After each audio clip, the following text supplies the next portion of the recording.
نحمده ونصلي على رسوله الكريم أما بعد فأعوذ بالله من الشيطان الرجيم بسم الله الرحمن الرحيم والعصر إن الإنسان لفي خسر إلا الذين آمنوا وعملوا الصالحات وتواصوا بالحق وتواصوا بالصبر. وقال رسول الله صلى الله عليه وسلم الكيس من دان نفسه وعمل لما بعد الموت والعاجز من أتبع نفسه هواها وتمنى على الله. وقال رسول الله صلى الله عليه وسلم إنما الأعمال بالنيات وإنما لكل امرئ ما نوى فمن كانت هجرته إلى الله ورسوله فهجرته إلى الله ورسوله ومن كانت هجرته لدنيا يصيبها أو امرأة ينكحها فهجرته إلى ما هاجر إليه أو كما قال رسول الله صلى الله عليه وسلم. میرے محترم بھائیوں، بزرگوں اور دوستوں، اس ساری کائنات کو بنانے والا، پیدا کرنے والا ایک اللہ ہے. جو نقشہ میں پھیلا ہوا نظر آ رہا ہے اس کو تخلیق اللہ نے کیا ہے. زمین سے لے کے آسمان تک، مشرق سے لے کے مغرب تک، یہ سارا منظر جو دکھائی دے رہا ہے ایک اللہ کا بنایا ہوا ہے. اللہ رب العزت نے جب حضرت آدم علیہ السلام کو بنانے کا ارادہ فرمایا تو بنتی مٹی سے حضرت آدم علیہ السلام کو پیدا کیا اور ان کے خمیر سے جو مٹی بچ گئی اس سے کھجور کو بنا دیا. تو پھر حضرت آدم علیہ السلام سے اللہ نے اس دنیا کو آباد کیا. جتنے نبی آئے ہیں سارے حضرت آدم علیہ السلام کی اولاد میں، جتنے انسان پیدا ہوئے ہیں سب حضرت آدم علیہ السلام کی اولاد میں. اور انسانوں سے پہلے اللہ نے اس کائنات میں جنات کو پیدا کیا اور جنات نے زندگی گزاری. پھر اللہ نے انسانوں کو پیدا کیا. اس لیے جب اللہ نے حضرت آدم علیہ السلام کو پیدا کرنا چاہا تو فرشتوں نے کہا تھا باری تعالیٰ پیدا نہ کر، یہ خون ریزیاں کرے گا، جھگڑے فساد کرے گا. انہوں نے جنات کو دیکھ کے کہا تھا، ان کے معاملات اور معاشرت کو دیکھ کے کہا تھا یہ انسان بھی ایسا ہوگا. اللہ پاک نے ارشاد فرمایا جو میں جانتا ہوں تم نہیں جانتے. اللہ نے حضرت آدم علیہ السلام کے ذریعے سے اس زمین کو آباد کر دیا. حضرت آدم علیہ السلام کے دو بیٹے قابیل اور حابیل. تو قابیل کے حصے میں جو لڑکی آ رہی تھی وہ بدصورت تھی. حابیل کے حصے میں جو لڑکی آ رہی تھی وہ خوبصورت تھی. تو قابیل کہتا تھا میں اس لڑکی سے نکاح کروں گا جو حابیل کے حصے میں ہے. حضرت آدم علیہ السلام نے ان کو سمجھایا دیکھو ایسا نہ کرو، تمہارا نکاح اس کے ساتھ جائز نہیں ہے. لیکن قابیل کی بات سمجھ میں نہ آئی تو قابیل دھمکیاں دیتا تھا حابیل کو تجھے قتل کروں گا، تیرے حصے کی لڑکی سے نکاح کروں گا.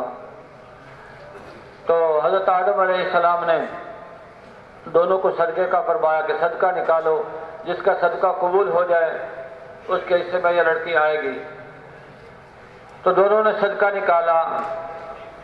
قابیل یہ بکریاں، حابیل جو ہے وہ بکریاں چراتا تھا، اس نے موٹا تازہ دمبا پیش کیا صدقے کے لیے. اور قابیل یہ کھیتی کرتا تھا، اس نے غلہ پیش کیا صدقے کے لیے. دونوں کا صدقہ رکھا گیا. آسمان سے آگ آئی. حابیل کا صدقہ اللہ نے قبول کر لیا. اس وقت کے صدقے کے قبول ہونے کی علامت یہ ہوتی تھی کہ آگ آتی تھی اس کو جلا کے راکھ کر دیتی تھی. تو حابیل کا صدقہ قبول ہو گیا اور قابیل کا صدقہ قبول نہیں ہوا. ایک دن قابیل کو گھر آنے میں دیر ہوئی، حابیل کو گھر آنے میں دیر ہوئی. حضرت آدم علیہ السلام نے قابیل کو بھیجا جاؤ بھائی کا پتہ کرو. گئے تو راستے میں ملاقات ہو گئی. دونوں بھائی آ رہے تھے تو قابیل نے کہا حابیل سے کیا بات ہے، تیرا صدقہ قبول ہو گیا اور میرا صدقہ قبول نہیں ہوا. حابیل نے کہا کہ صدقہ تو اللہ متقی کا قبول فرماتا ہے۔ اس پہ قابیل کو غصہ آیا اور لوہے کی کوٹھی اس کے ہاتھ میں تھی، دے ماری اس کے سر۔ حابیل حالانکہ طاقت میں زیادہ تھا، عمر میں چھوٹا تھا، لیکن پھر بھی ہاتھ نہیں اٹھایا، کیونکہ پہلے اس نے کہہ دیا تھا جب یہ دھمکیاں دیتا تھا کہ تجھے قتل کروں گا، تو حابیل کہتا بھائی تو میرے قتل کے لیے ہاتھ بڑھائے گا لیکن میں تیرے قتل کے لیے ہاتھ نہیں بڑھاؤں گا۔ اس لیے اس نے ہاتھ نہیں بڑھایا اور قتل ہو گیا۔ پھر اس کی لاش کو اٹھا کے کندھے پہ پھرتا رہا، کیا کروں سمجھ میں نہیں آ رہا تھا۔ آخر دو کوے آپس میں لڑے، دونوں بھائی تھے، ایک نے دوسرے کو مار ڈالا، پنجوں سے زمین کھودی، اس میں اپنے بھائی کو دفن کر دیا، اوپر سے مٹی دے دی۔ تو قابیل خسیانہ ہوا کہ کوے کو اتنی خبر تو ہے کہ مارنے کے بعد کیا کرنا ہے، مجھے تو اتنی خبر بھی نہیں۔ تو اس نے بھی پھر قبر کھودی اور اپنے بھائی کو دفن کر دیا۔ یہ انسانیت میں پہلا قتل تھا، اس سے پہلے کوئی قتل نہیں ہوا تھا۔ اب قیامت تک اتنے لوگ قتل ہوں گے، قاتلین کو بھی اس کا گناہ ملے گا، اور سب کے قتل کا گناہ جمع کر کے قیامت کے دن قابیل کے سر پہ رکھا جائے گا، کیونکہ قتل انسانیت کی بنیاد اس نے ڈالی۔ جو کسی نیکی کی بنیاد ڈالتا ہے، قیامت تک لوگ اس نیکی کو کرتے رہیں گے، تو اس بنیاد ڈالنے والے کو اس کا اجر ملتا رہے گا۔ اور جو برائی کی بنیاد ڈالے گا، قیامت تک اتنے لوگ برائی کریں گے تو ان کی برائیوں کو جمع کیا جائے گا، اور وہ ساری برائیاں وہ برائی کی ابتدا کرنے والے کے سر پہ رکھی جائیں گی اور اللہ کے سامنے یہ ان برائیوں کو لے کے پیش ہوگا۔ تو مسئلہ آخرت کا ہے، دنیا کا مسئلہ نہیں ہے۔ دنیا کی زندگی تو بہرحال گزر جائے گی، لیکن آخرت کی زندگی وہ ختم ہونے والی نہیں ہے، ہمیشہ رہنے والی ہے۔ تو قابیل نے اپنی ہمیشہ کی آخرت کو برباد کر لیا اور حابیل نے اپنی ہمیشہ کی آخرت کو بنا لیا۔ یہ واقعات اللہ نے قرآن میں بیان کیے ہیں، یہ ہمارے سبق کے لیے ہیں کہ ہم ان سے سبق حاصل کریں، کہ جیسے انہوں نے زندگی گزاری ہے، جس نے نفع والی زندگی گزاری ہے اس کو نفع ملتا رہے گا، جس نے نقصان والی زندگی گزاری ہے اس کا نقصان ہوتا رہے گا۔ تو دنیا کا نفع بھی عارضی ہے، دنیا کا نقصان بھی عارضی ہے، آخرت کا نفع بھی مستقل ہے، آخرت کا نقصان بھی مستقل ہے۔ اس لیے دنیا میں اللہ کو دیکھ کے چلیں گے، اللہ کے احکامات پورا کریں گے۔ جو احکامات پورا کرے گا اس کی برکت سے اللہ اس کی دنیا بھی بنائے گا، اس کی آخرت بھی بنائے گا، اور جس نے احکامات کو چھوڑا اس کے دونوں جہان بگڑ جائیں گے۔ دنیا کی زندگی یہ چند روزہ ہے، اس میں اگر کسی کو مال مل گیا ہے تو یہ بھی عارضی اور وقتی ہے، کسی کو عہدہ مل گیا ہے یہ بھی وقتی اور عارضی ہے، اور جس کو اللہ نے اچھے اعمال کی توفیق دے دی تو دنیا کی زندگی تو گزار کے چلا جائے گا، لیکن اللہ کے ہاں یہ عزت پائے گا۔ تو حضرت آدم علیہ السلام کی اولاد میں اللہ نے نبیوں کو پیدا کیا، اور جب حضرت آدم علیہ السلام کہ بیٹے جوان ہوتے بڑے ہوتے، ان کو دین سکھاتے، سارے لوگ ایک ہی دین پر تھے، ایک ہی مذہب پر تھے، بت پرستی وغیرہ نہیں تھی۔ بت پرستی تو شروع ہوئی ہے حضرت نوح علیہ السلام کے آخر زمانے میں۔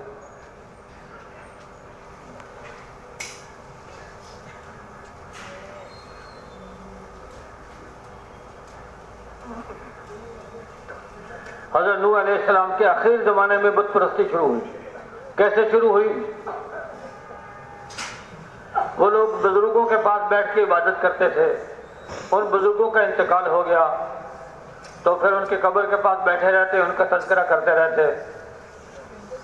شیطان آیا کہ پریشان ہونے کی کیا بات ہے، میں تمہیں اس بزرگ کی تصویر بنا کے تمہارے سامنے رکھ دیتا ہوں اور یہاں بیٹھ کے عبادت کرتے رہو۔ انہوں نے کہا ہاں یہ ٹھیک ہے، تو تصویر بنا دی وہاں لوگ بیٹھے رہتے، ان کا تذکرہ کرتے رہتے۔ پھر کچھ عرصے کے بعد شیطان آیا کہ ایک اور صورت میرے ذہن میں آئی ہے کہ میں مختلف تصویریں بنا دوں، آپ لوگ گھروں میں تصویریں لے جاؤ، وہیں بیٹھ کے تصویر کے پاس عبادت کرتے رہو، کہا اس میں اور آسانی ہے۔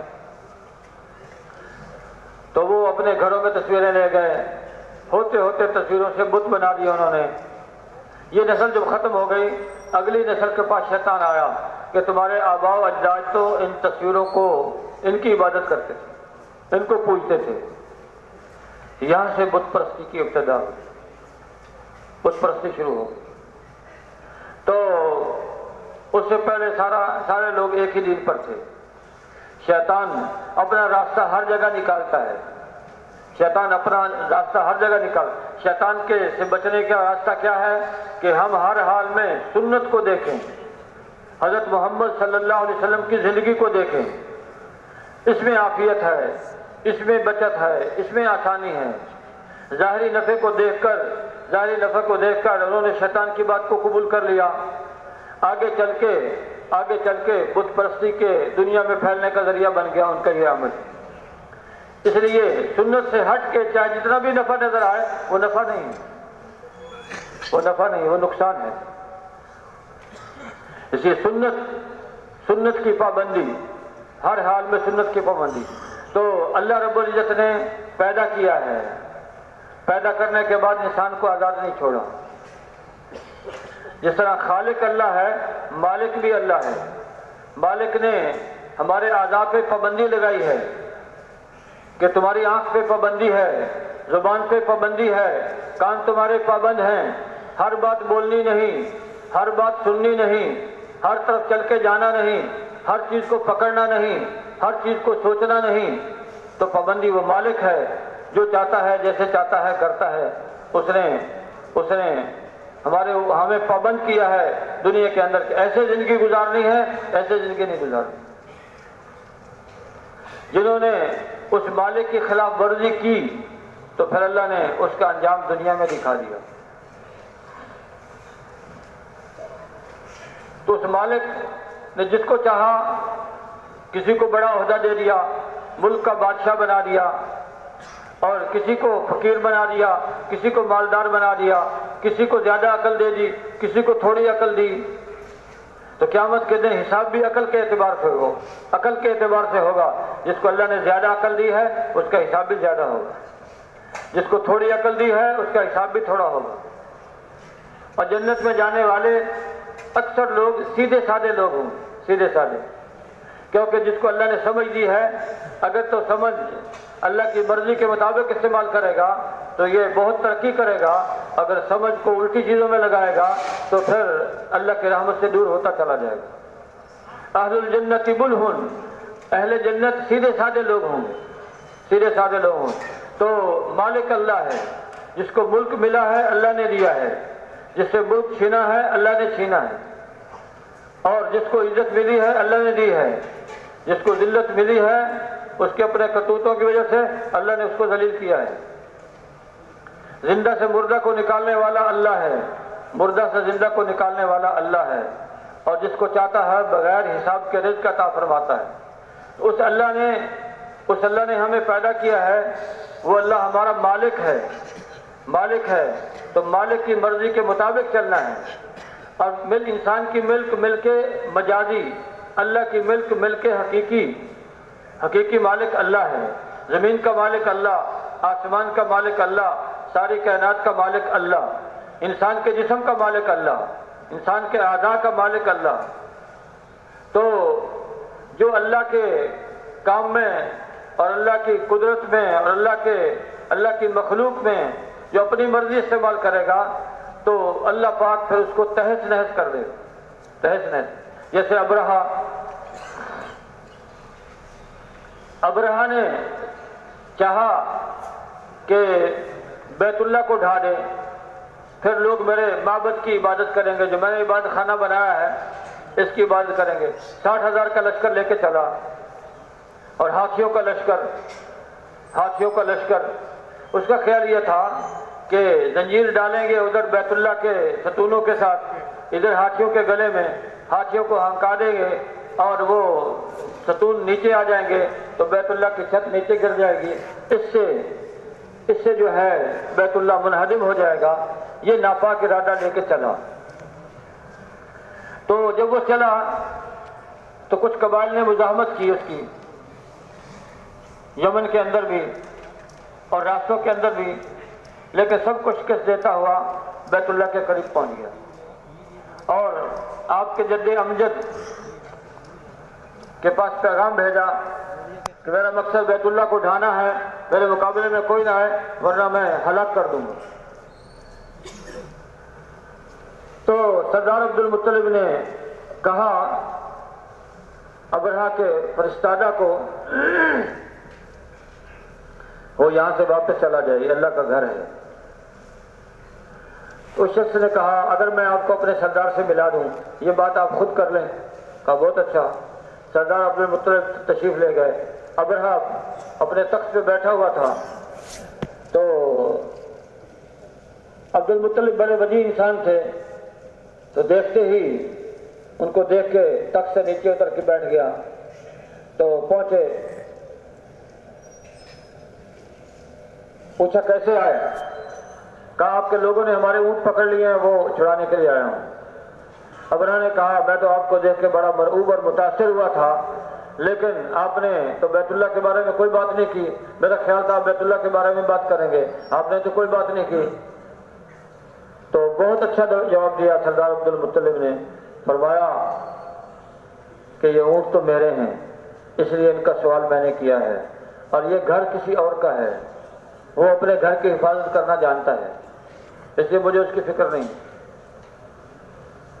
اب ابرہہ اور چوڑا ہو گیا کہ میرے مقابلے میں کوئی نہیں ہے، جیسا چاہوں گا کروں گا، کل میں اس کی اینٹ سے اینٹ بجا دوں گا۔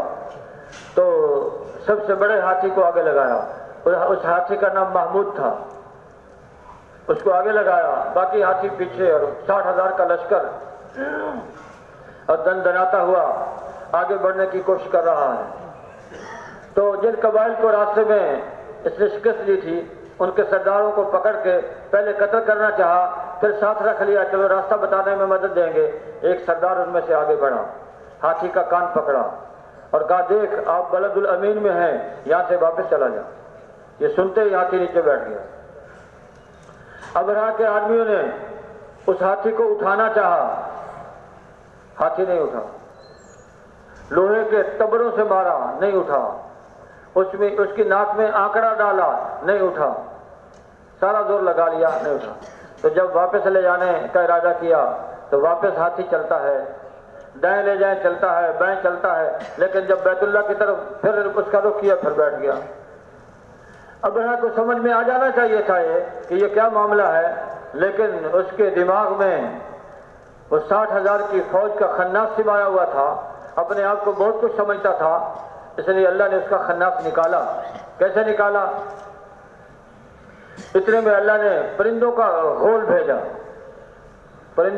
بھیجا، اور پرندے چھتری کی طرح تن گئے اور اوپر سے کنکریاں چھوڑنا شروع کی۔ تو کنکری جب گرتی تھی ہاتھی سوار پر گرتی تھی، اس کے سر کو گلاتی پگھلاتی ہاتھی میں سے نکلتی ہوئی زمین میں چلی جاتی تھی۔ یوں کر کے جب یہ منظر پیش آیا تو اس لشکر میں بھگدڑ مچ گئی اور بہت سارے مارے گئے، باقی راستے میں مارے گئے۔ تو 60,000 میں سے بچا کوئی نہیں، ایک دو بچے وہ پاگل ہو گئے۔ اور ابرہہ کو اللہ نے اس وقت نہیں مارا، یہ واپس گیا تو پھر اس کے جوڑوں کو اللہ نے گلانا شروع کیا، ایک جوڑ گلا پھر دوسرا جوڑ گلا کے اللہ نے مار دیا۔ یہ واقعہ آپ علیہ السلام کی پیدائش سے پہلے کا ہے۔ تو اس واقعے کو اللہ نے قرآن میں بیان کیا، الم تر کیف فعل ربک باصحاب الفیل الم یجعل کیدہم فی تضلیل وارسل علیہم طیرا ابابیل ترمیہم بحجارۃ من سجیل فجعلہم کعصف مأکول۔ اے محمد صلی اللہ علیہ وسلم، آپ کو معلوم نہیں اللہ نے ہاتھی والوں کے ساتھ کیا سلوک کیا؟ ان پہ غول کے غول پرندے بھیجے، انہوں نے ان کے اوپر کنکریاں چھوڑی اور ان کو اللہ نے ایسا کر دیا جیسے کھایا ہوا بھس۔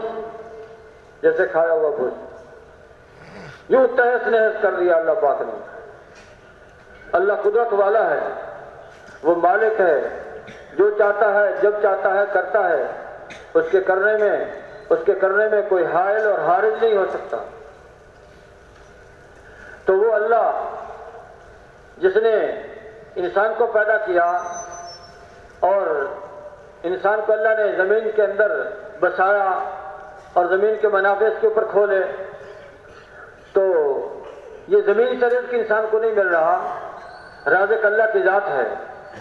فی السماء رزقکم وما توعدون، رزق جس چیز کا وعدہ کیا گیا ہے یہ آسمانوں میں ہے، آسمانوں میں ہے۔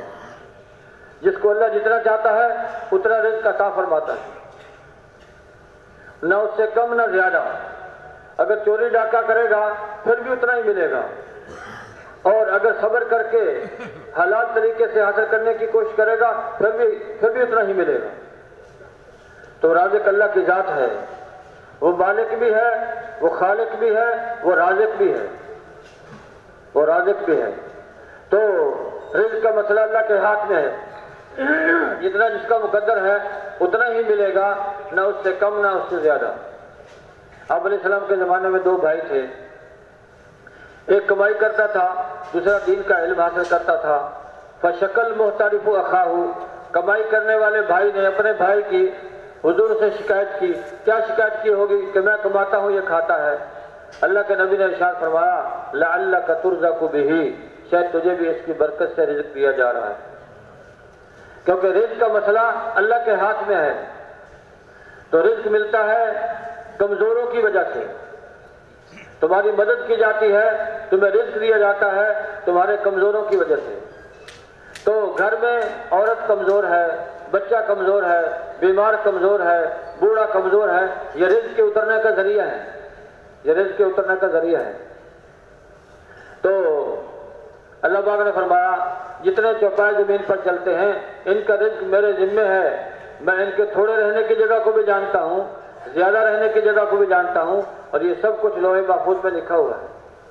وَمَا مِن دَابَّةٍ فِي الْأَرْضِ إِلَّا عَلَى اللَّهِ رِزْقُهَا وَيَعْلَمُ مُسْتَقَرَّهَا وَمُسْتَوْدَعَهَا كُلٌّ فِي كِتَابٍ مُبِينٍ۔ جتنے چوپائے زمین پہ چلتے ہیں ان کا رزق اللہ کے ذمے ہے، اللہ پاک ان کے تھوڑے رہنے کی جگہ کو بھی جانتا ہے، زیادہ رہنے کی جگہ کو بھی جانتا ہے، اور سب کچھ لوح محفوظ میں لکھا ہوا ہے۔ قبیلہ بنو اشعر ایک دفعہ یہ آ رہے تھے مدینے کی طرف، مدینہ پہنچے تو توشہ ختم ہو گیا۔ اپنے میں سے ایک آدمی کو بھیجا سید الانبیاء حضرت محمد مصطفیٰ صلی اللہ علیہ وسلم کی خدمت اقدس میں کہ جاؤ آپ سے توشہ مانگ کے لاؤ۔ آپ کی خدمت میں حاضر ہوا، آپ گھر میں یہی قرآن پاک کی تلاوت کر رہے تھے اور یہی آیت پڑھ رہے تھے وَمَا مِن دَابَّةٍ فِي الْأَرْضِ إِلَّا عَلَى اللَّهِ رِزْقُهَا۔ سوچنے لگے اللہ نے رزق کا وعدہ کیا کہ رزق میرے ہاتھ میں ہے اور جس کو میں چاہوں گا جتنا چاہوں گا دوں گا، اور ہم قبیلہ بنو اشر اتنے گئے گزرے لوگ ہیں، اللہ کے رازق ہونے کا ہمیں یقین نہیں ہے۔ تو آپ سے کوئی بات نہیں کی، واپس آئے، قبیلے والوں کو بتایا، انتظام ہو گیا۔ تھوڑی دیر گزری تھی، دو شخص کھانے کا پیالہ اٹھا کے لا رہے ہیں، اس میں گوشت بھی ہے روٹی بھی ہے، سب نے کھانا کھایا، کھانا کھا کے پھر بھی کھانا بچ گیا، کھانا کثیر بھی تھا لذیذ بھی تھا۔ تو سوچنے لگے اس کا کیا کریں، کچھ نے کہا جی ساتھ لے کے چلتے ہیں، سفر میں کام دے گا۔ آخر یہ طے ہوا کہ نہیں، اللہ کے نبی کی خدمت میں حاضر ہوتے ہیں، آپ کا شکریہ ادا کر دیں گے اور کھانا بھی واپس کر دیں گے۔ حاضر ہو گئے، اے اللہ کے رسول آپ کا شکریہ ادا کرنے کے لیے آئے ہیں، آپ نے کھانا بھیجا ہے۔ ارشاد فرمایا نہیں میں نے کوئی کھانا نہیں بھیجا۔ نہیں اللہ کے رسول آپ نے بھیجا ہے، ہمیں واپس جا کے ساتھی نے خبر بھی دی ہے۔ لیکن جب ساری بات کھل کے سامنے آئی، اللہ پاک نے، اللہ کے نبی نے ارشاد فرمایا یہ رزق ہے جو اللہ نے آپ کو عطا فرمایا۔ اللہ پاک یوں رازق ہے، ہر ایک کو رزق دیتا ہے۔ اللہ پاک ارشاد فرما رہے ہیں فَلْيَنْظُرِ الْإِنسَانُ إِلَىٰ طَعَامِهِ أَنَّا صَبَبْنَا الْمَاءَ صَبًّا ثُمَّ شَقَقْنَا الْأَرْضَ شَقًّا فَأَنبَتْنَا فِيهَا حَبًّا وَعِنَبًا وَقَضْبًا وَزَيْتُونًا وَنَخْلًا وَحَدَائِقَ غُلْبًا وَفَاكِهَةً وَأَبًّا۔ ارشاد فرمایا انسان کو چاہیے کہ اپنے کھانے کو دیکھے۔ فَلْيَنْظُرِ الْإِنسَانُ إِلَىٰ طَعَامِهِ، کھانے کو دیکھے، یہ کھانا اس تک پہنچا کیسے ہے، یہ رزق اس تک آیا کیسے ہے۔ پھر اللہ پاک بیان فرما رہے کیسے رزق پہنچا. بندے سوچ غور کر کیسے تیرے تک میں نے تیرا رزق پہنچایا ہے. انا سببنا الماء صبا کہ ہم نے آسمان سے پانی اتارا اپنی قدرت سے. کیا مطلب قدرت سے پانی اتارا؟ یعنی تھوڑا تھوڑا کر کے بوند بوند کر کے قطرہ قطرہ کر کے ہم نے آسمان سے پانی برسایا ہے. اگر اللہ پاک آسمان کے اوپر سے نل کھول دیتے اور وہ نل کے ذریعے سے پانی زمین پر گرتا تو جس چھت پر گرتا چھت میں سوراخ ہو جاتا اور جس سر پر گرتا سر میں سوراخ ہو جاتا. نہ مکان باقی رہتا نہ مکین باقی رہتا. اس لیے اللہ پاک نے تھوڑا تھوڑا کر کے یہ پانی اتارا ہے. بوند بوند کر کے قطرہ قطرہ کر کے انسان تک یہ پانی پہنچایا ہے. تو یہ پانی تو پہنچ گیا. تو جب پانی زمین پر گرا زمین نرم ہو گئی. کسان کے دل میں اللہ نے ڈالا. اس کے پاس غلہ تھا, غلہ لے جا کے زمین میں بکھیر دیا. ایک بیج جہاں گرا تو اس سے نرم و نازک کونپل نکلی. جہاں بیج گرا ہے وہاں زمین کے سینے کو اللہ نے پھاڑا ہے. جتنی جگہ بیج گرا ہے وہاں سے اللہ نے زمین کو پھاڑ کے کونپل کو باہر نکالا. اس کونپل سے ایک پودے نے پھر 7 بچے دیے. تو ہر پودے پر ایک سٹا لگا. ہر سٹے میں 100 دانے ہیں. دانا تو ایک بویا تھا, یہ 700 دانے کہاں سے آ گئے؟ یہ اللہ کی قدرت ہے. اللہ اپنے قدرت کو سمجھا رہے ہیں, اپنے قدرت کو سمجھا رہے ہیں کہ سب کچھ کرنے والا میں ہوں, رزق دینے والا میں ہوں. اے انسان تو بھٹک کے جا کہاں رہا ہے؟ تو یہ رزق اللہ نے نکالا. پھر اللہ پاک ارشاد فرما رہے ہیں فَأَنبَتْنَا فِيهَا حَبًّا, اس زمین کے اندر سے ہم نے غلہ نکالا ہے. وَعِنَبًا, انگور نکالے ہیں. زیتون وَقَضْبًا, زیتون نکالے, انار نکالے, اور اسی کے اندر سے سبزیاں نکالیں اور پھل نکالے اور خشک میوے نکالے اور گھاس نکالی. اب باقی چیزیں تو انسان کھاتا ہے لیکن گھاس تو نہیں کھاتا. گھاس کا ذکر اللہ پاک نے فرمایا.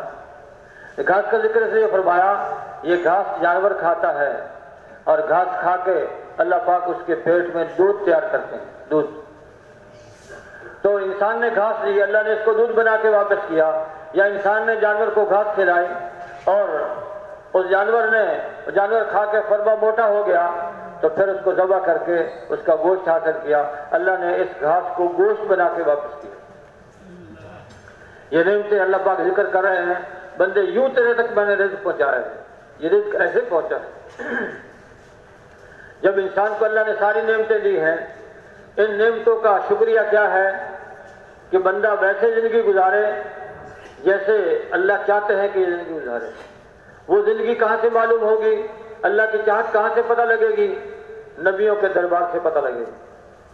سب سے آخر میں سید الانبیاء حضرت محمد مصطفیٰ صلی اللہ علیہ وسلم کو اللہ پاک نے مبعوث فرمایا. مبعوث فرما کر اپنی مرضیات کو بندوں تک پہنچایا. مرضیات کو بندوں تک پہنچا کہ کیسے زندگی گزاریں تو جس پہ اللہ خوش ہوگا. وہ زندگی حضرت محمد صلی اللہ علیہ وسلم نے آ کے بتائی تھی.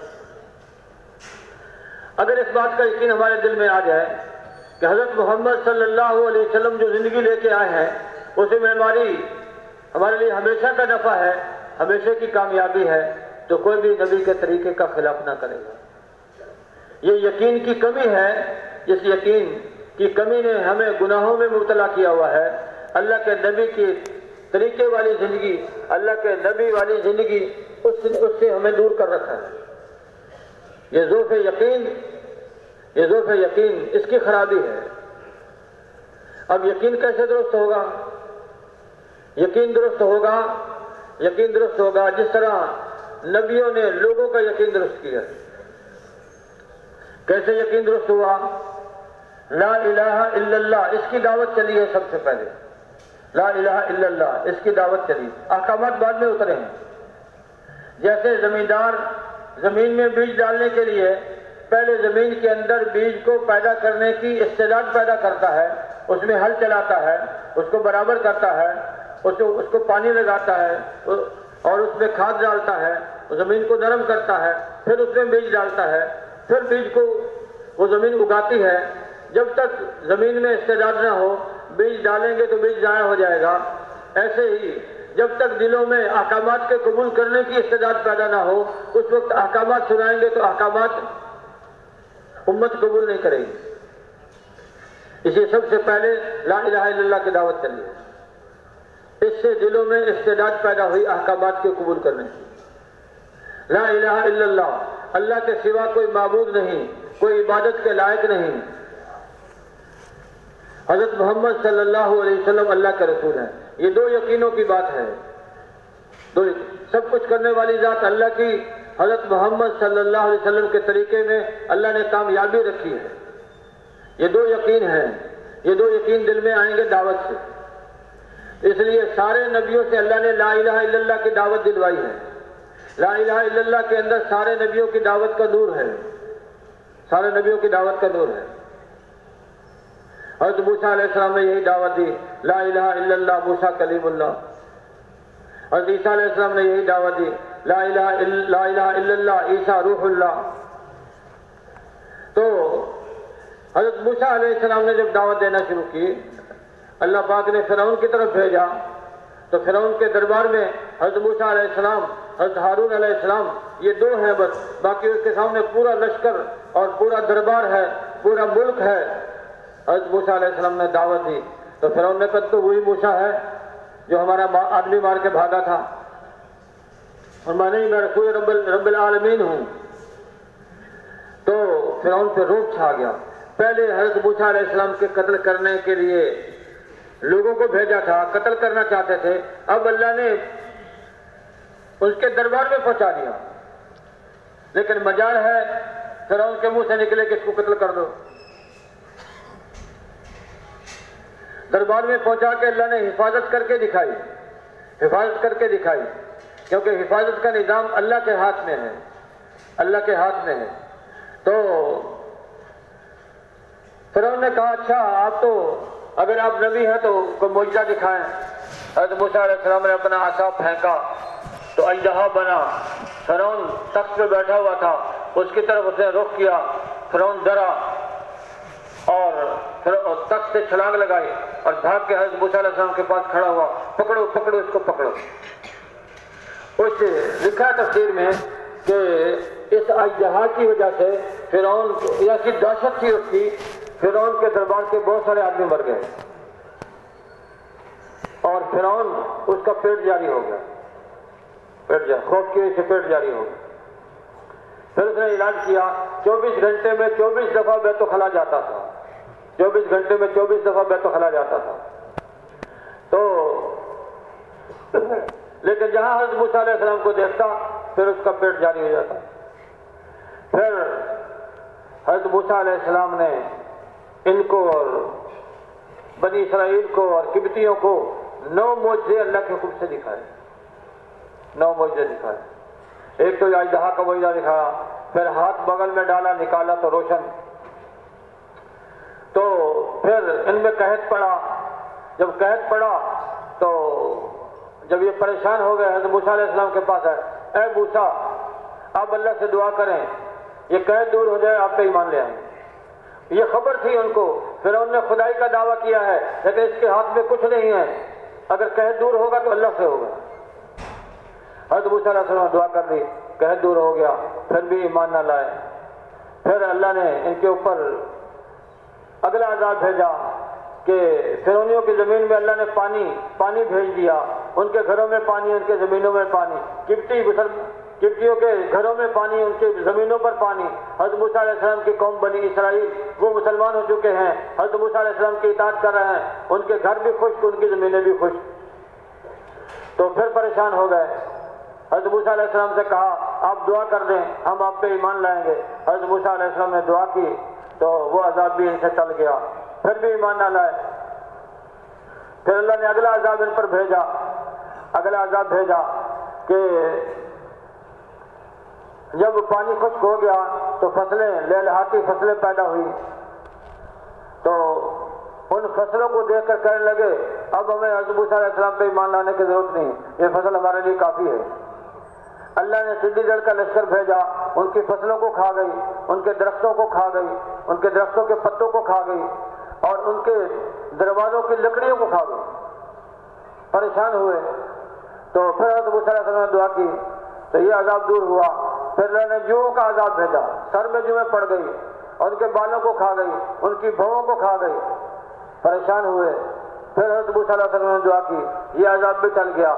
پھر اللہ پاک نے مینڈکوں کا عذاب بھیجا، جہاں بیٹھتے تھے دائیں مینڈک، بائیں مینڈک، آگے مینڈک، پیچھے مینڈک، بیٹھتے دیکھتے ہی دیکھتے گردن تک مینڈکوں میں دب جاتے، چارپائی پہ لیٹتے، زمین پہ لیٹتے، دائیں بائیں مینڈک کروٹ نہیں بدل سکتے تھے، اور ہانڈی پکاتے تھے وہ کروٹ وہ جو ہے مینڈک چھلانگ لگاتا ہانڈی کے اندر، پانی پینے لگتے تو پانی کے اندر، برتن اٹھایا تو برتن کے اندر، پریشان ہو گئے۔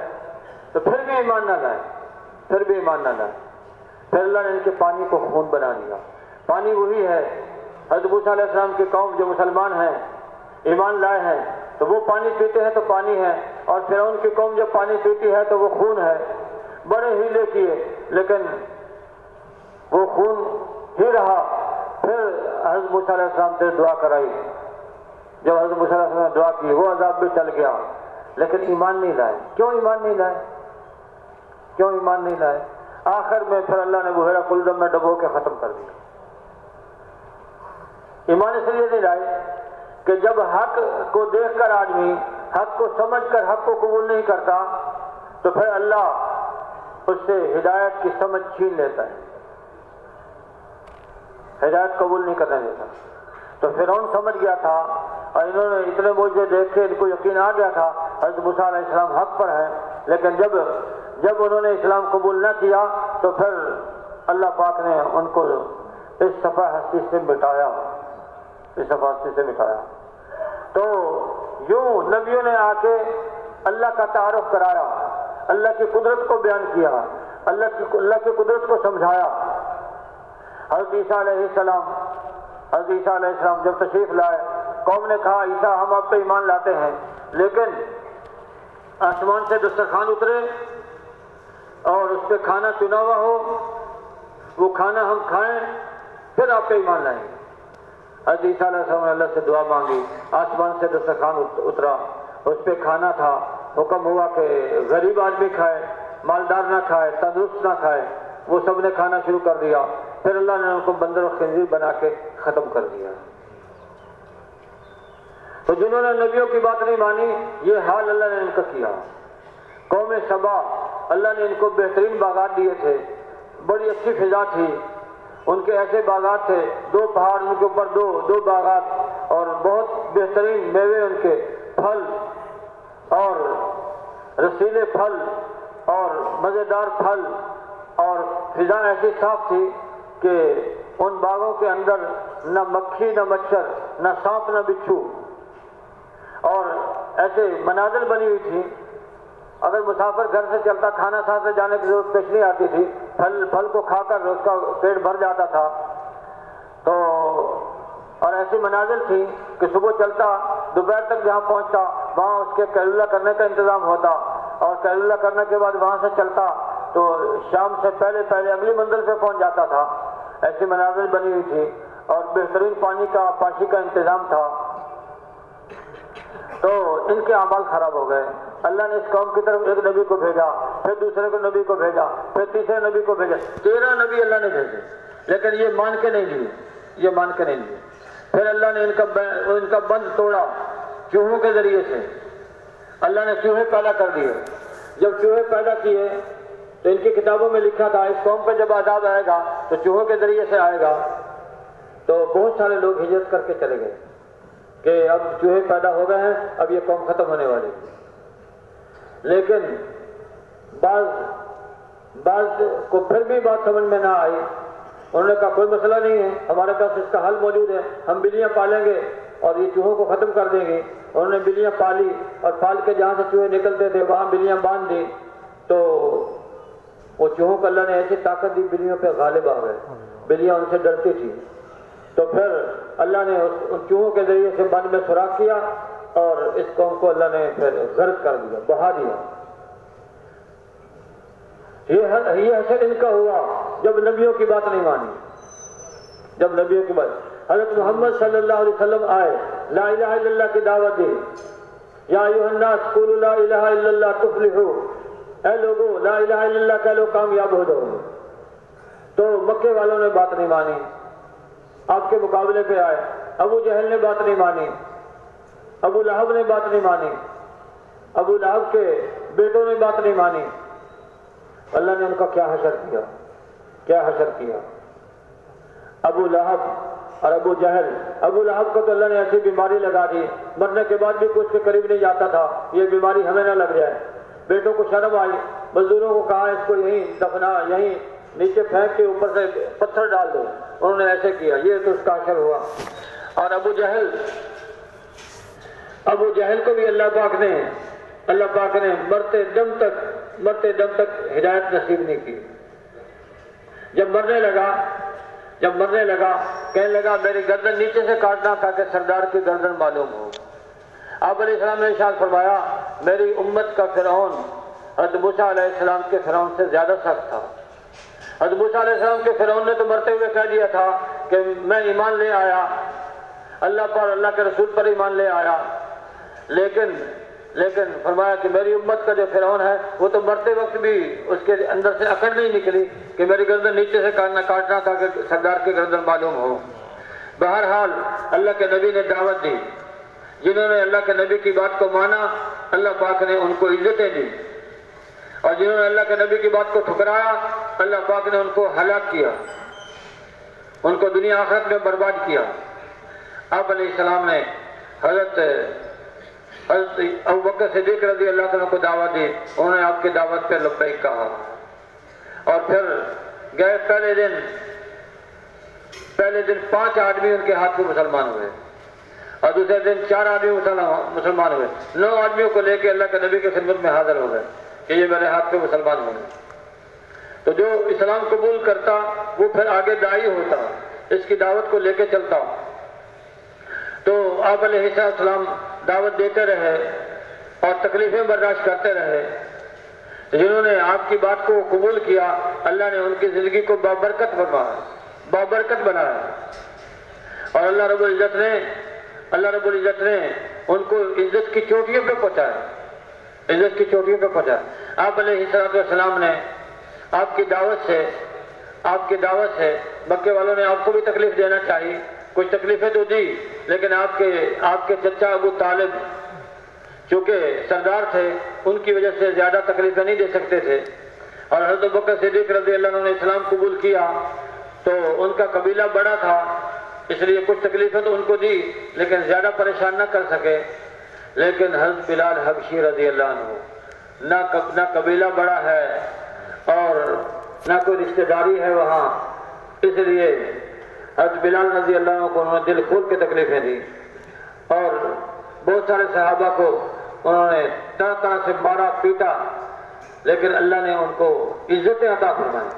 ایسی عزت اللہ نے دی 1400 سال گزرنے کے بعد آج بھی جب صحابہ کا نام لیتے ہیں تو کہتے ہیں رضی اللہ تعالی عنہ، اور فرعون اور نمرود کا نام لیتے ہیں تو کہتے ہیں لعنت اللہ علیہ۔ یہ عزت اللہ نے دی اور دنیا میں بھی عزت دی۔ حضرت سفینہ رضی اللہ تعالیٰ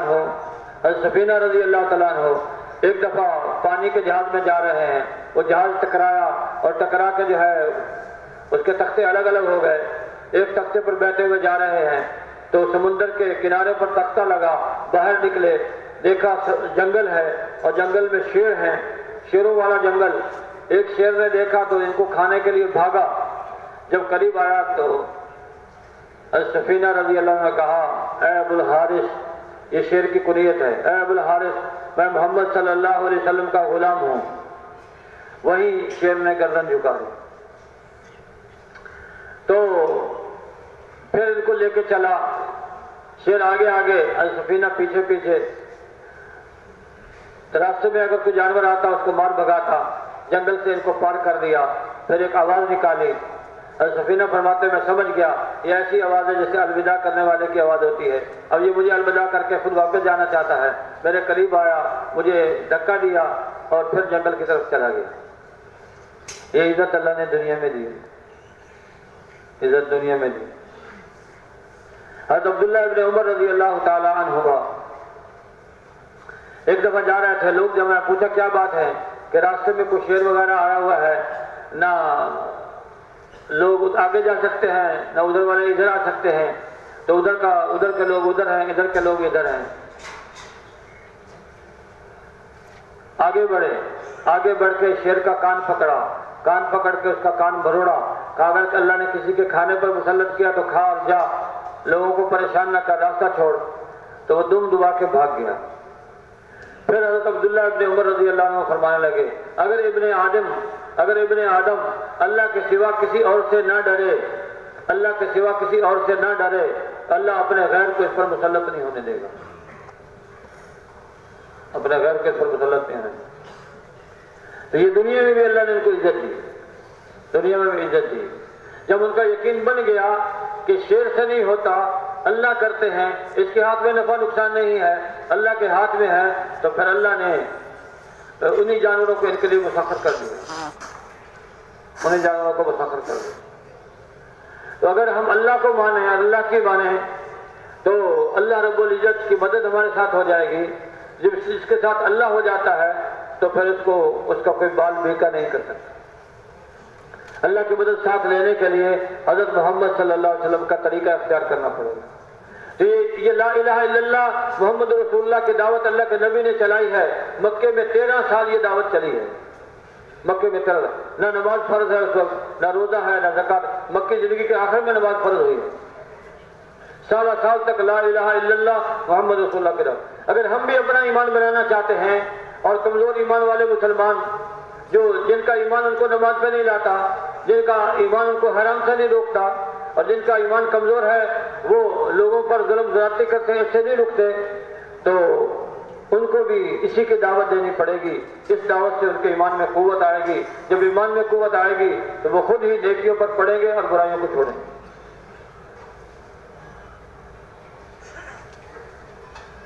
تو یہ دعوت، اس دعوت کے دینے کی ضرورت ہے۔ لا الہ الا اللہ محمد رسول اللہ، اس کی دعوت دینا ہم میں سے ہر ایک کی اپنی ضرورت ہے، چاہے نئے ہوں چاہے پرانے ہوں۔ اس کی دعوت دیں گے، ایمان تازہ رہے گا اور آدمی اللہ کے قریب ہوتا چلا جائے گا، اللہ کے قریب ہوتا چلا جائے گا۔ اللہ کی قربت سب سے زیادہ حاصل ہوتی ہے فرائض کے ادا کرنے سے، پھر واجبات کے ادا کرنے سے، پھر سنتوں کے ادا کرنے سے، پھر نوافل کے ادا کرنے سے بندہ اللہ کے قریب ہوتا چلا جاتا ہے۔ تو جب یقین بن گیا، اللہ کی ذات پہ ایمان پختہ ہو گیا، حضرت محمد صلی اللہ علیہ وسلم کو رسول ماننے لگے، پھر احکامات کریں، پھر نماز کا حکم آیا، نماز کا حکم آیا۔ تو جب نماز کا حکم آیا، سارے صحابہ نماز پڑھنے والے، اللہ کے ایک ایک حکم کو پورا کرنے والے۔ پھر نماز کے ذریعے سے اللہ نے حاجتوں کو پورا کر کے دکھایا، حاجتوں کو۔ حضرت آدم علیہ السلام کی گردن پہ پھوڑا نکلا تو انہوں نے نماز پڑھی، وہ سینے میں آ گیا، پھر نماز پڑھی کوکھ میں آ گیا، پھر نماز پڑھی تو ٹخنے میں آ گیا، پھر نماز پڑھی انگوٹھے میں آ گیا، پھر نماز پڑھی تو ختم ہو گیا۔ حضرت انس رضی اللہ تعالی عنہ، مالی نے آ کے بتایا کہ باغ خشک ہو رہا ہے، نماز 2 رکعت نماز پڑھی، فرمایا دیکھو باہر بادل آیا ہے، دیکھا کہ نہیں بادل تو نہیں آیا۔ پھر نماز پڑھتے رہے، اللہ نے بادل بھیجا، بادل پھر پھیل گیا، پھر بارش برسی اور زمین سیراب ہو گئی۔ تو مالی نے آ کے بتایا کہ جی حضرت اب زمین سیراب ہو گئی، گھوڑا لے کے بھیجا، دیکھو کہاں تک بارش ہے۔ وہ واپس آ کے بتایا کہ جہاں تک آپ کی زمین ہے وہاں تک بارش ہے، زمین ختم بارش ختم۔ یہ نماز ہے۔ یہ نماز کب بنے گی؟ جب نماز پہ محنت کریں، نماز پہ ایک ہے نماز کا ظاہر، ایک ہے نماز کا باطن۔ ظاہر بھی ٹھیک ہو، قیام ٹھیک ہو، رکوع ٹھیک ہو، سجدہ ٹھیک ہو، یہ بھی ضروری ہے۔ اور نماز کا باطن، دھیان اللہ کی طرف ہو، ادھر ادھر دھیان نہ بٹے۔ دھیان کو قابو کرنا یہ اس کے لیے محنت ہے، اس کے لیے محنت۔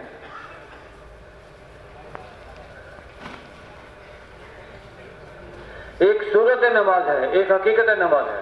ایک کار کی صورت ہے، ایک کار کی حقیقت ہے۔ کار کی صورت، کار کی حقیقت۔ کاغذ کے اوپر کار کی تصویر بنی ہوئی ہے، آدمی جیب میں ڈال کے پھرتا ہے، اس کار کی تصویر سے آدمی کا کام بنے گا، فائدہ حاصل ہوگا؟ نہیں، کیونکہ یہ تصویر ہے، تصویر سے نہیں ہوتا۔ ایک حقیقی کار ہے، اس کار کو حاصل کرنے کے لیے محنت ہے، محنت۔ ایک صورت نماز ہے، ایک حقیقت نماز ہے۔ تو نماز کی صورت تو ہے الحمدللہ، اس میں بھی اللہ کا شکر ادا کرنا ہے، صورت تو ہے، قیام بھی ہے، رکوع بھی ہے، سجدہ ہے، لیکن حقیقت دھیان والی نماز، اس کے لیے محنت۔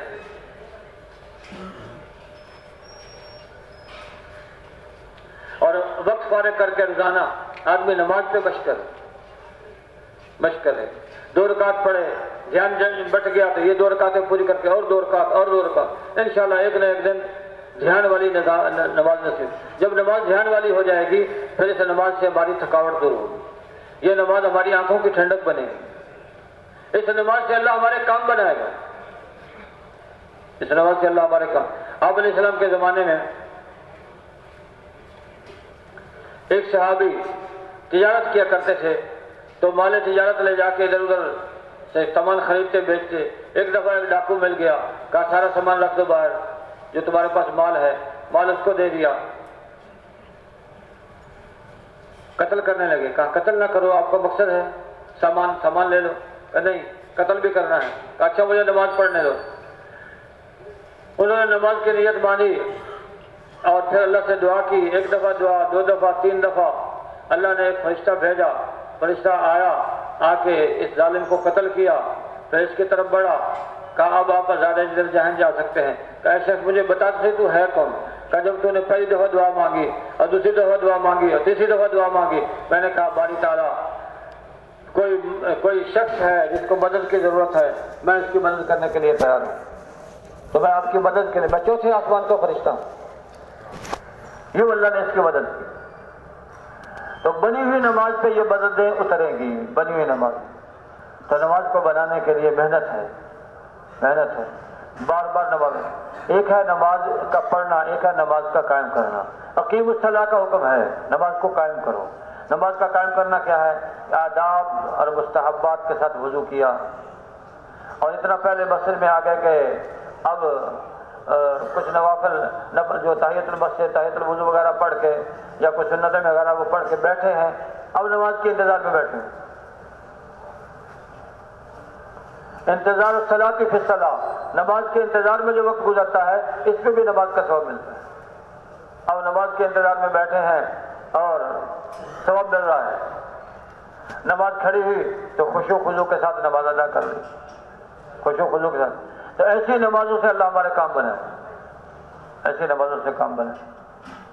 اہتمام والی نماز، اس نماز پہ ہمارے رزق کا مسئلہ حل ہوگا، اس نماز پہ اللہ ہماری پریشانیوں کو دور کرے گا، اس نماز سے اللہ کا تعلق نصیب ہوگا۔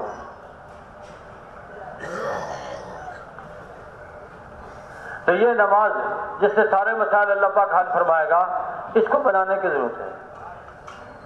لیکن نماز کو جب بنائے گا انسان جب اس سے بننے کا یقین ہوگا، اس سے بننے کا یقین ہوگا، اس سے کام بننے کا یقین ہوگا تو آدمی نماز کو بنائے گا۔ جہاں یقین ہے وہاں انسان اپنی قوت لگاتا ہے، قوت لگاتا ہے۔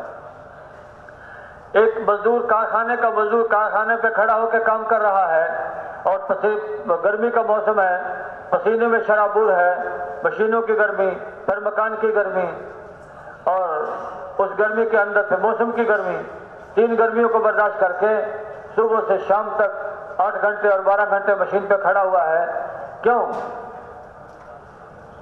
اس لیے کہ اس کو یقین ہے یہاں سے جو کچھ مجھے ملے گا اس سے میری ضروریات پوری ہوں، یہ یقین ہے۔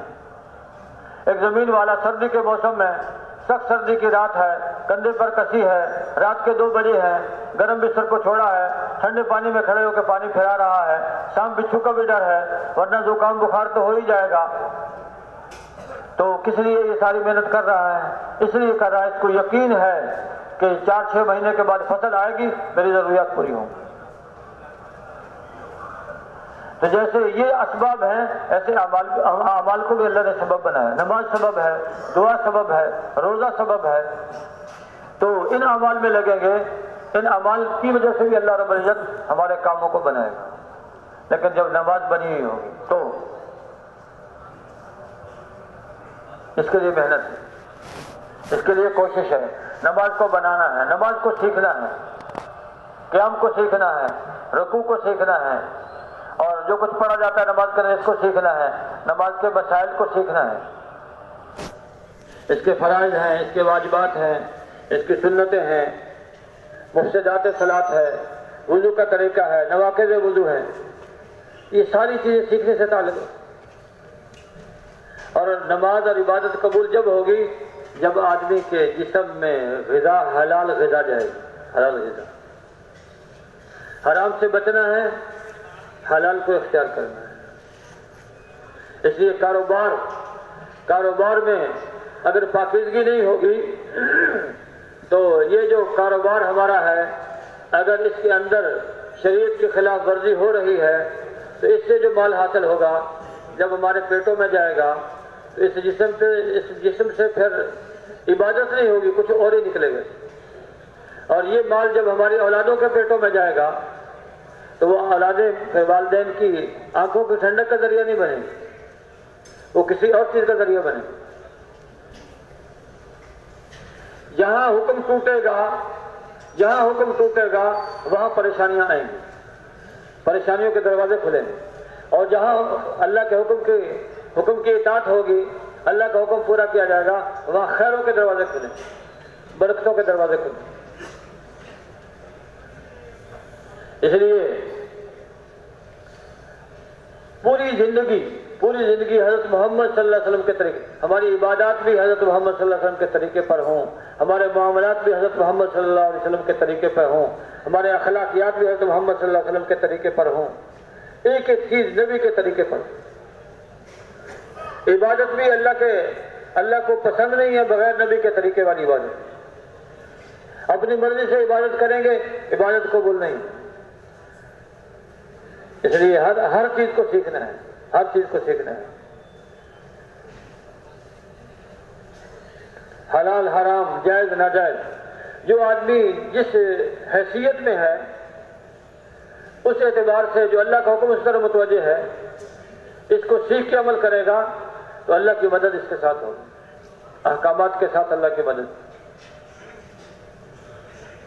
ذمہ دارہ کے احکامات معلوم کرے گا، تاجر تجارت کے احکامات معلوم کرے گا، زراعت کے احکامات معلوم کرے گا، اور شان صنعت کے احکامات اور حاکم حکومت کے احکامات معلوم کرے گا کہ اللہ نے مجھے عہدہ منصب دیا ہے، اس میں اللہ کا کون سا امر میری طرف متوجہ ہے، کون سا امر متوجہ ہے۔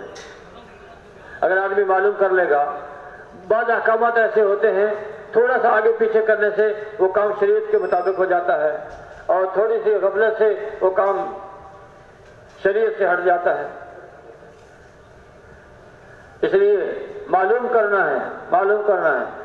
کرنے کے لیے جب وقت فارغ کریں گے، جب علماء کی خدمت میں حاضر ہوں گے، اس میں بھی ہمیں اجر و ثواب ملے گا۔ جس کو موت اس حال میں آئے کہ وہ دین کا علم حاصل کر رہا ہے، اور مقصود کیا ہے تاکہ اس کے ذریعے سے اسلام کو زندہ کرے، اس کے اور نبیوں کے درمیان جنت میں ایک درجے کا فرق ہوگا، ایک درجے کا فرق ہوگا۔ اور جو دین کے لیے راستہ چلے گا تو اللہ پاک اس کے لیے جنت کا راستہ آسان کر دے گا، تو نماز سے اللہ ہمارے کام بنائے گا، روزی کا مسئلہ نماز پہ حل ہو جائے گا، اور روزی کا مسئلہ استغفار سے حل ہو جائے گا، روزی کا مسئلہ تقوی سے حل ہو جائے گا۔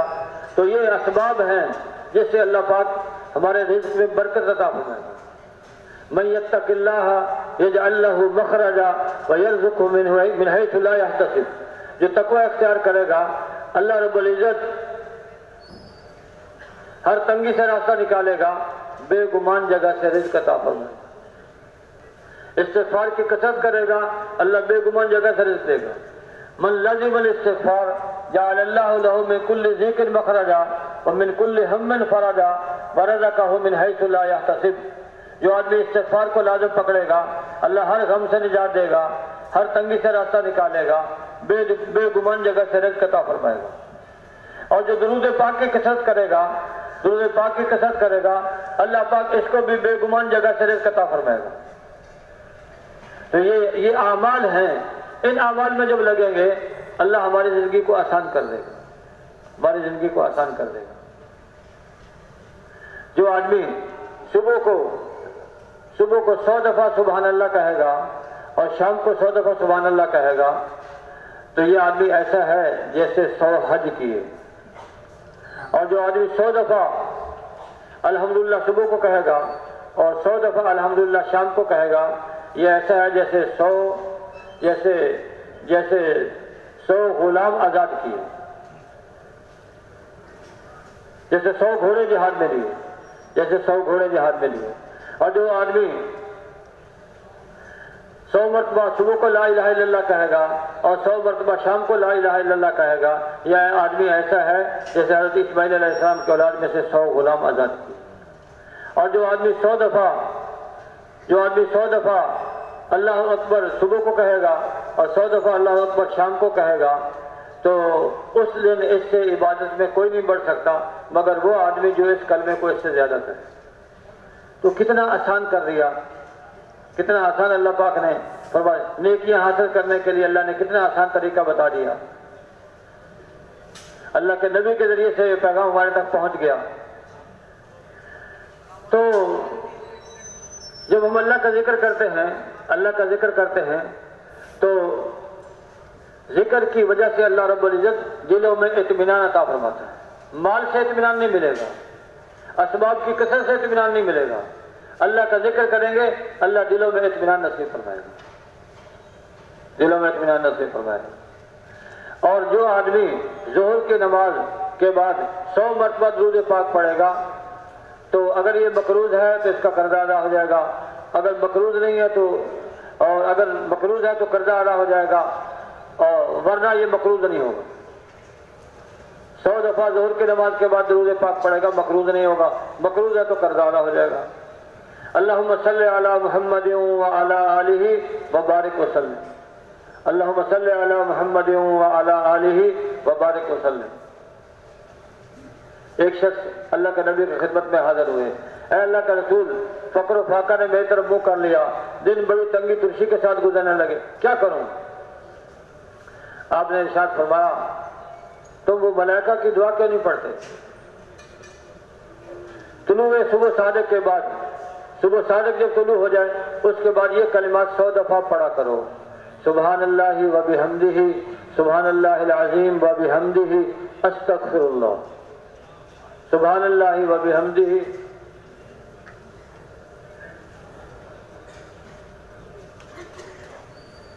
سبحان اللہ العظیم و بحمدہ، استغفر اللہ۔ تو وہ شخص چلا گیا، کافی عرصے تک نہیں آیا۔ کافی عرصے کے بعد جب آیا، پوچھا، اللہ کے نبی نے پوچھا کیا ہوا؟ اے اللہ کا رسول، اب اللہ نے مجھے اتنا مال دیا ہے جو نہ صرف میری ضروریات کے لیے کافی ہے بلکہ اس سے میں لوگوں کی خبر گیری بھی کرتا ہوں، لوگوں کی خبر گیری۔ ایسے ایک شخص نے شکایت کی، اے اللہ کے رسول، مجھے گھر والوں کی طرف سے پریشانی رہتی ہے، گھر والوں کی طرف سے پریشانی رہتی ہے، کیا کروں؟ اللہ کے نبی نے فرمایا یہ دعا پڑھ لیا کرو، یہ دعا پڑھ لیا کرو، بسم اللہ علی دینی و نفسی و ولدی و اہلی و مالی، بسم اللہ علی دینی و نفسی و ولدی و اہلی و مالی، بسم اللہ علی دینی و نفسی و ولدی و اہلی و مالی۔ فرمایا یہ دعا پڑھ لیا کرو۔ وہ شخص چلا گیا، پڑھتا رہا، تو کچھ دنوں کے بعد پھر آیا، کیا ہوا؟ اے اللہ کا رسول، میری پریشانی ختم ہو گئی۔ اعمال کے ذریعے اللہ کی مدد کو حاصل کرنا، اعمال کے ذریعے اللہ کی مدد کو حاصل کرنا۔ اس لیے چلتے پھرتے، علماء فرماتے ہیں چلتے پھرتے آدمی درود پاک پڑھتا رہے، درود پاک پڑھتا۔ جب ایک دفعہ درود پڑھے گا اللہ کی رحمتیں نازل ہوں گی، 10 رحمتیں نازل ہوں گی، 10 گناہ معاف ہوں گے، 10 درجے بلند ہوں گے۔ اگر دکان کی طرف جا رہے ہیں اور درود پاک پڑھتے ہوئے جا رہے ہیں، سارے راستے پہ اللہ کی رحمتیں برستی چلی جائیں، برستی چلی جائیں۔ جزا اللہ عنا سیدنا محمد ما هو اہلہ، جو آدمی اس کو پڑھے گا 70 فرشتے 1000 دن تک اس کا اجر لکھتے رہیں گے، 70 فرشتے 1000 دن تک اس کا اجر لکھتے رہیں گے۔ اس لیے اللہ پاک نے حکم دیا اذکروا اللہ ذکرا کثیرا، اللہ کا ذکر کرو ذکر کثیر، سبحوہ بکرۃ و اصیلا، صبح و شام اللہ کی پاکی بیان کرو، صبح و شام اللہ کی تسبیح کرو۔ تو بکرا کہتے ہیں سورج نکلنے سے پہلے کے وقت کو، اور اصیل کہتے ہیں عصر سے مغرب تک کے وقت کو۔ اس میں خاص طور پہ ذکر کی تاکید آئی، ذکر کی تاکید، اسی اس میں اللہ کا ذکر کرنا ہے، اللہ کا ذکر۔ تو اللہ کے ذکر سے دل میں اطمینان ہوگا، اور ذکر کی برکت سے اللہ پاک جو ہے، اللہ پاک ہمیں بہت ساری پریشانیوں سے بچائے گا۔ ایسے موقع کے دعاؤں کا اہتمام، بہت ساری پریشانیوں سے بچنے کا ذریعہ۔ جب گھر میں داخل ہوئے تو گھر میں داخل ہونے کی دعا، جب گھر سے نکلے تو گھر سے نکلنے کی دعا، کھانا کھانے کی دعا، کھانا کھانے کی دعا۔ ایک دفعہ حاجی صاحب فرمانے لگے جو آدمی پیٹ کا مریض ہو تو سورت کھانے پر الافی قریش ایک دفعہ پڑھ کے پھونک مار دے گا، پھر کھانا کھائے گا، انشاءاللہ یہ کھانا اس کو نقصان نہیں دے گا، کھانا اس کو نقصان نہیں دے گا۔ اس لیے اللہ کے نبی نے جو زندگی گزاری ہے، جو اعمال بتلائے ہیں، اس میں خیر ہے، اس میں برکت ہے، اس میں خیر ہے، اس میں برکت ہے۔ لیکن بعض دفعہ آدمی اعمال تو بہت سارے کرتا ہے، اس کے ساتھ ساتھ لوگوں کے حقوق کو نہیں پہچانتا، حقوق کو ادا نہیں کرتا، اس کی وجہ سے پھر اللہ کی طرف سے پریشانی آتی، کیونکہ جتنے حالات انسان پہ آتے ہیں یہ کیف متفق نہیں ہے، خود بخود حالات نہیں آ رہے۔ جیسے اعمال اوپر جائیں گے ویسے حالات نیچے آئیں گے۔ ظہر الفساد فی البر والبحر بما کسبت ایدی الناس، خشکی اور تری میں جو فساد برپا ہے انسانوں کے اپنے ہاتھوں کی کمائی ہے۔ جیسے اعمال اوپر جائیں گے ویسے حالات نیچے آئیں گے۔ اعمالکم اموالکم، جیسے تمہارے اعمال ہوں گے ویسے تمہارے حکام ہوں گے، ویسے تمہارے حکام ہوں گے۔ اس لیے جب ہم اللہ کی مدد کو ساتھ لینا چاہتے ہیں، اگر ہم بندے کی مدد کریں گے اللہ کی مدد ہمارے ساتھ ہو جائے گی۔ جب تک اپنے بھائی کی مدد میں لگے رہیں گے اللہ ہماری مدد میں ہوگا۔ اللہ کی مدد کو ساتھ لینے کا آسان طریقہ، ہم لوگوں کی مدد کریں گے اللہ ہماری مدد کرے گا، لوگوں کے ساتھ بھلائی کریں گے اللہ ہمارے ساتھ بھلائی کرے گا، لوگوں کے عیبوں میں پردہ ڈالیں گے اللہ ہمارے عیب چھپا لے گا۔ ایک دفعہ ایک صحابی نے ایک شخص سے گھوڑا خریدا، بھاؤ کیا تو 300 درہم میں گھوڑا طے ہو گیا۔ پھر اس نے کہا کہ اے شخص مجھے تو آپ کا گھوڑا اس سے زیادہ کا لگتا ہے، اگر میں 400 درہم آپ کو دے دوں؟ کہا ٹھیک ہے۔ پھر کہا مجھے تو اس سے بھی زیادہ کا لگتا ہے، اگر 500 درہم دے دوں؟ کہا ٹھیک ہے۔ اگر 600 ہوتے 800 درہم تک گیا، 800 درہم دے دیے، گھوڑا لے لیا۔ کسی نے کہا آپ کا سودا تو 300 درہم پہ طے ہو گیا تھا، 800 کیوں دے دیا؟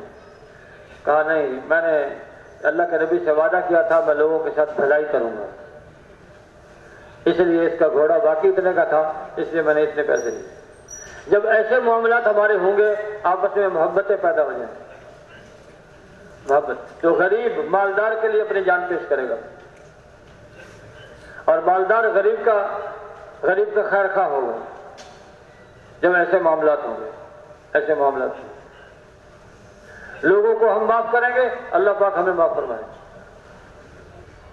حضرت ابوبکر صدیق رضی اللہ تعالیٰ عنہ، جب حضرت عائشہ صدیقہ رضی اللہ تعالیٰ عنہ پہ تہمت لگی، اس سے پہلے حضرت مشکا رضی اللہ عنہ حضرت ابوبکر صدیق رضی اللہ عنہ کے رشتہ دار بھی تھے اور غریب بھی تھے، اس لیے حضرت ابوبکر ان پہ خرچ کیا کرتے تھے۔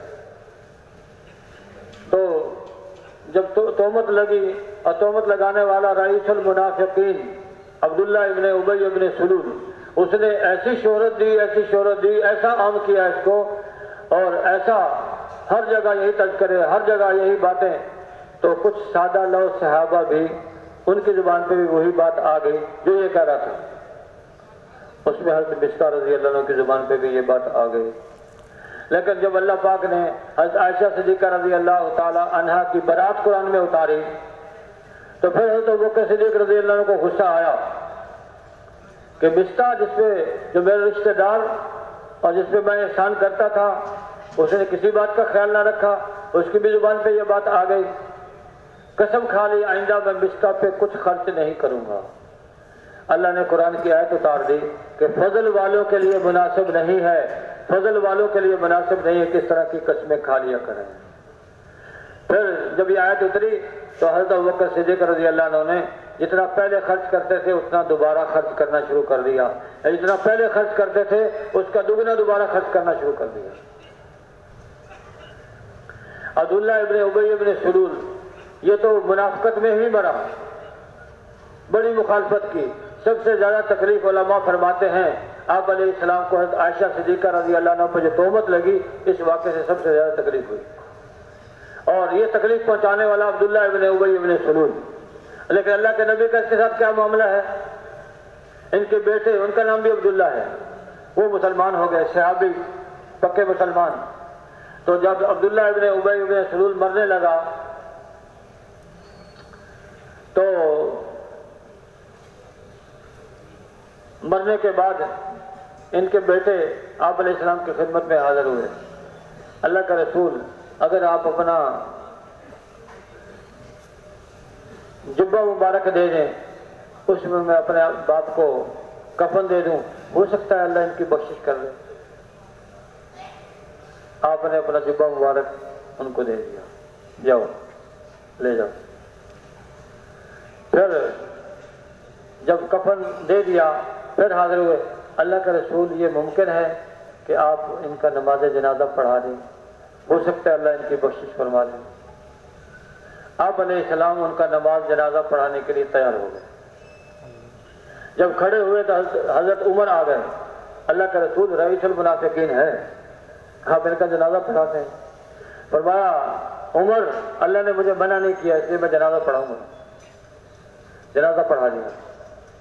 پھر بعد میں اللہ نے منع کر دیا، منافقین اور کافروں کے جنازہ پڑھانے سے منع کر دیا، لیکن اس وقت پڑھے۔ اللہ پاک نے فرمایا اگر آپ 70 دفعہ بھی ان کے لیے بخشش مانگیں گے میں ان کو معاف نہیں کروں گا۔ آپ علیہ السلام نے صحابہ سے عرض کیا اگر اللہ پاک یہ ارشاد فرما دیتے کہ اگر 70 دفعہ سے زیادہ آپ بخشش مانگیں گے تو میں ان کو معاف کر دوں گا، تو میں ان کے لیے 70 دفعہ سے زیادہ بخشش مانگ لیتا۔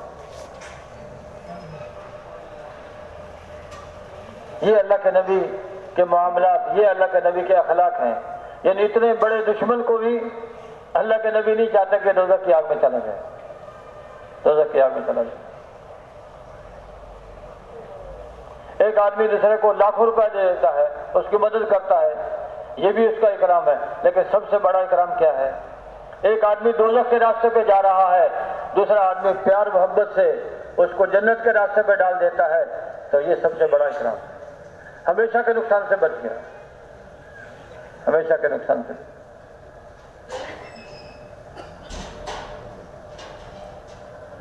کتنی انسانیت ہے اس وقت جو جنت کے راستے کو چھوڑ کے دوزخ کی طرف جا رہی ہے، ان سب کی ذمہ داری ہمارے اوپر ہے کہ ہم ان کے پاس جائیں، منت خوشامد کریں، پیار محبت سے ترغیب فضائل سنا کر ان کو جنت کے راستے پہ ڈال دیں۔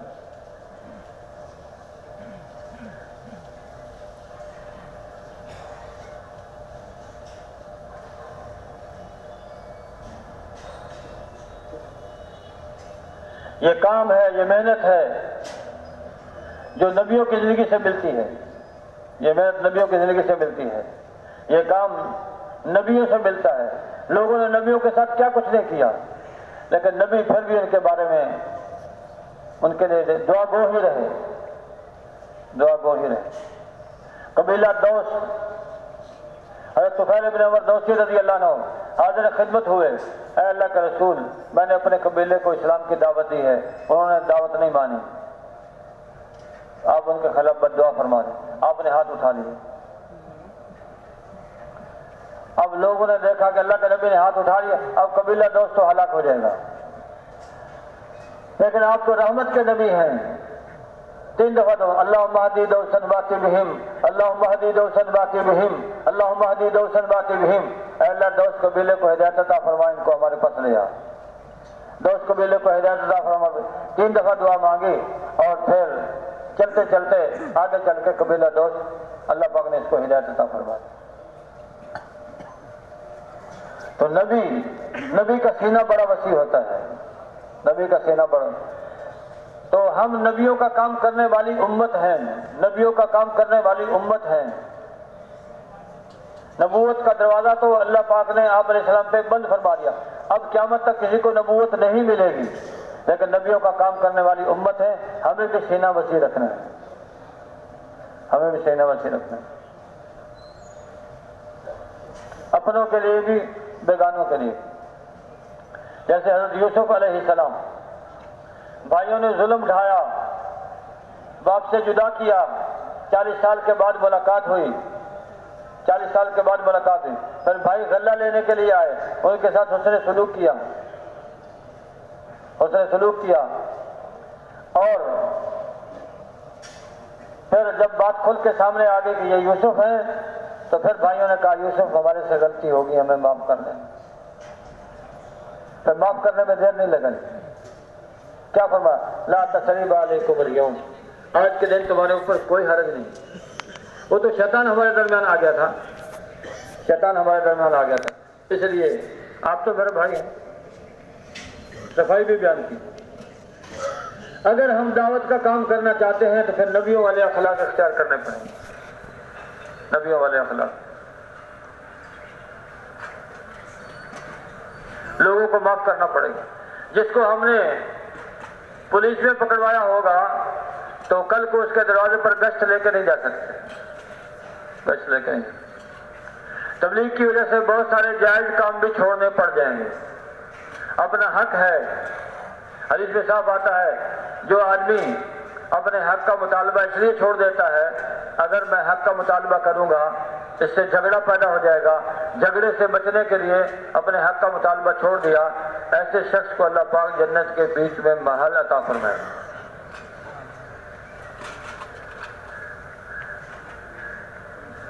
اور اللہ کا مبغوض ترین انسان، ناپسندیدہ ترین انسان کون ہے؟ ابغض الرجال عند اللہ الالد الخصم، اللہ کے ہاں مبغوض ترین انسان جھگڑا کرنے والا ہے۔ جھگڑے سے بچنا ہے۔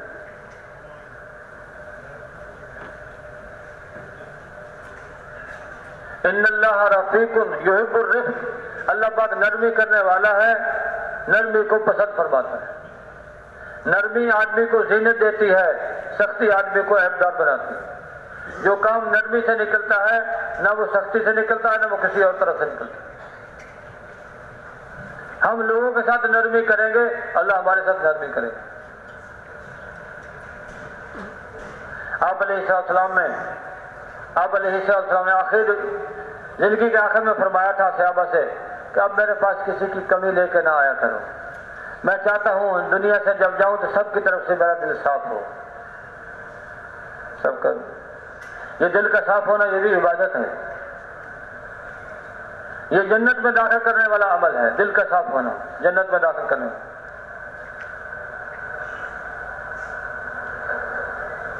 ایک دفعہ آپ علیہ السلام حضرات صحابہ کرام رضی اللہ عنہ اجمعین کے درمیان بیٹھے ہوئے تھے، ارشاد فرمایا تھوڑی دیر میں ایک شخص گزرنے والا ہے، جو جنتی آدمی کو دیکھنا چاہے اس کو دیکھ لے، وہ جنتی ہے۔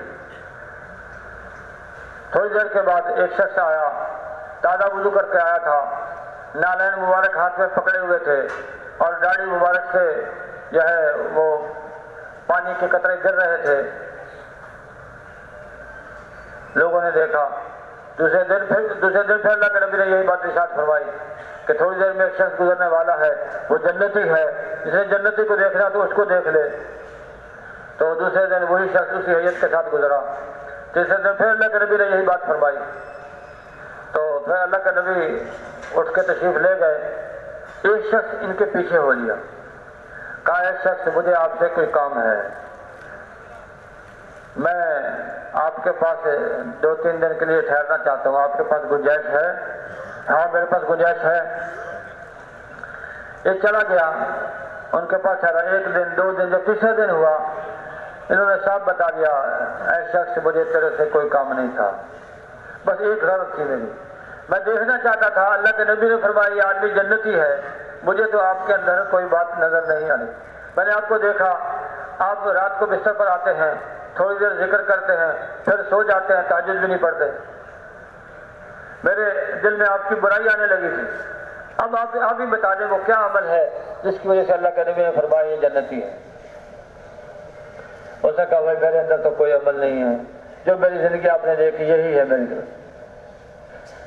اچھا پھر میں جاتا ہوں، اٹھ کے چل پڑے، پیچھے سے بلایا، ہاں ایک عمل ہے، کیا ہے؟ رات کو جب میں سونے لگتا ہوں سب کی طرف سے اپنے دل کو صاف کر کے سو جاتا ہوں، کسی کا حسد بغض کینہ میرے سینے میں نہیں ہوتا۔ میرے شہر نے کہا بس یہی عمل ہے جس کی وجہ سے اللہ کے نبی نے فرمایا یہ جنتی۔ اگر دل ہمارے صاف نہیں ہوگے تو ہمارے مشوروں میں برکت بھی نہیں ہوگی۔ مشوروں میں برکت ہوگی جب دلوں میں محبت ہوگی، دلوں کی صفائی ہوگی۔ اس لیے رات کو سوتے ہوئے سب کو معاف کرتے، یہ بہت اونچا کام ہے، بہت اونچا کام جس کے لیے اللہ نے ہمیں توفیق دی ہے۔ یہ منتخب مجمع ہے، منتخب مجمع جس کو اللہ نے اپنے نبی کے کام کے لیے منتخب کیا ہے۔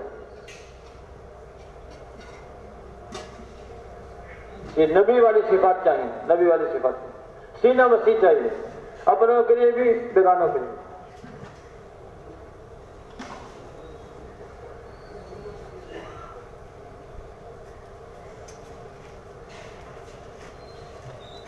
جیسے آپ علیہ السلام نے وسعت سے کام لیا ہے، وسعت سے۔ ایک دفعہ ایک یہودی عورت نے ایک بکری کے گوشت میں زہر ملایا اور زہر ملا کے آپ علیہ السلام کو ہدیہ پیش کر دیا۔ آپ نے دستی لے کے کھانا شروع کی اور صحابہ کو بھی فرمایا، تو پھر اللہ کے نبی نے فرمایا ہاتھ روک لو، کھانے سے ہاتھ روک لو، کھانے سے ہاتھ روک لو۔ رک گئے کہ اس کھانے کے اندر زہر ہے۔ اس عورت کو بلایا کہ تم نے کھانے میں زہر ڈالا ہے، کہ آپ کو کس نے بتایا؟ آپ نے سامنے ارشاد فرمایا یہ جو گوشت میرے ہاتھ میں ہے اس نے بتایا کہ زہر ملا ہوا، کہ ہاں اللہ کے رسول میں نے زہر ڈالا ہے۔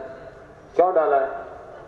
اس لیے ڈالا ہے کہ اگر آپ نبی ہیں اللہ آپ کو بتا دے گا، آپ کو نقصان نہیں ہوگا، اور اگر آپ نبی نہیں ہیں تو آپ سے ہماری جان چھوٹ جائے۔ اللہ کے نبی نے کہا جاؤ، اس کو معاف کر دیا۔ پھر صحابہ میں سے ایک صحابی کا انتقال ہو گیا اس زہر کی وجہ سے، اس کے بدلے میں اللہ کے نبی نے اس کو قصاصاً قتل کیا۔ اپنے بارے میں فرمایا جاؤ معاف، لیکن پھر قصاص میں یہ اللہ کے نبی کے اخلاق ہیں۔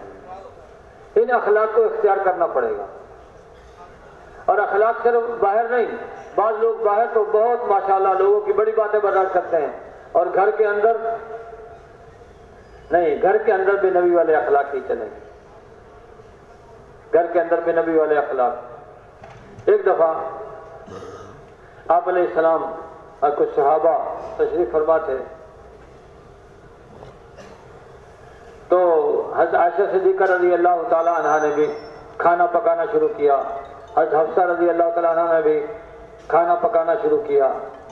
حضرت حفصہ نے کھانا جلدی پکا لیا اور پیالہ میں کھانا ڈال کے باندی کو کہا اللہ کے نبی کے سامنے لے جا کے پیش کر دیں۔ حضرت عائشہ رضی اللہ تعالیٰ نے جب دیکھا تو ان کا کھانا جلدی تیار ہو گیا ہے، تو باندی کو بھیجا کہ جاؤ وہ جو پیالہ لے کے